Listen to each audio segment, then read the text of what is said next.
Le stockage des données. Le stockage des données est essentiel pour l'unité commerciale. Il est sa mémoire. Il peut être effectué en interne ou avec des solutions externalisées.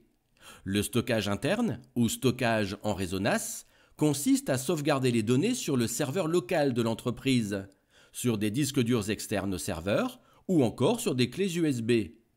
Il suppose une sauvegarde quotidienne des données. Elle peut être effectuée manuellement par les utilisateurs ou bien de façon automatisée en définissant une sauvegarde à une fréquence prédéfinie, à heure et date. Le stockage externalisé consiste à sauvegarder les données sur un cloud ou cloud computing. Cette technologie permet de stocker et conserver les données sur des serveurs localisés à distance et qui seront accessibles via Internet. Les bases de données clients.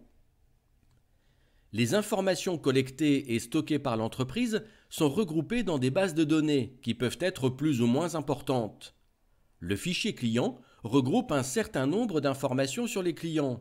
Nom, prénom, âge, adresse, téléphone, email, fréquence d'achat, date du dernier achat, attente particulière, etc.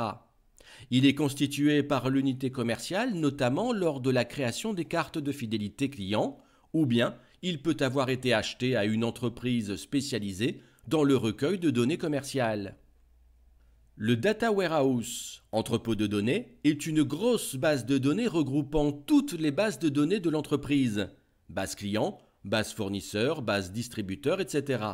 Cette base unique sert de référence lors de la prise de décision.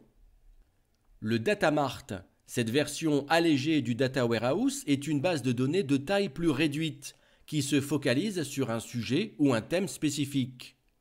Le data mining est un processus d'extraction d'informations commerciales pertinentes sur une base de données pour aider à réaliser une action marketing.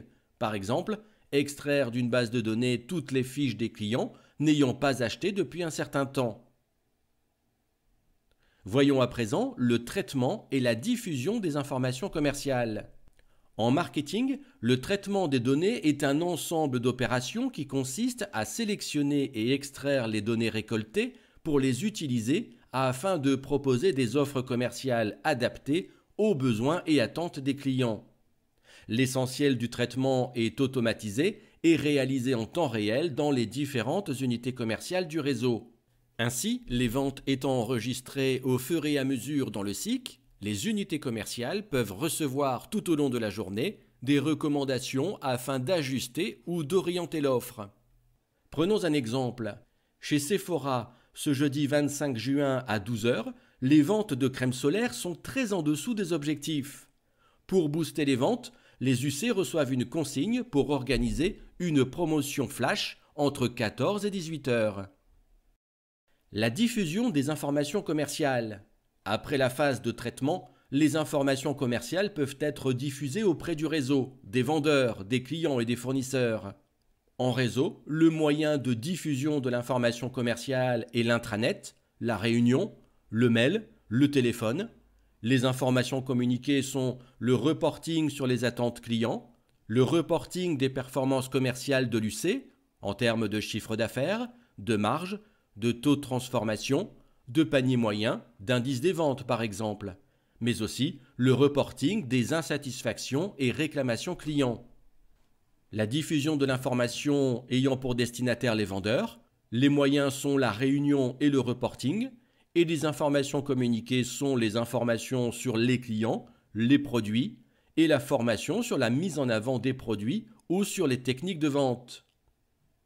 La diffusion de l'information commerciale vers les clients, les moyens utilisables sont le face-à-face, le service après-vente, les SMS, les newsletters, le publipostage, le emailing et les ILV et PLV. Les informations communiquées sont l'expédition et l'envoi d'offres commerciales, l'information sur les nouveaux produits disponibles. Et enfin, la diffusion de l'information commerciale vers les fournisseurs, le moyen utilisé, le téléphone, le mail, le face-à-face, et les informations communiquées sont la remontée des attentes clients et bien sûr les différentes commandes.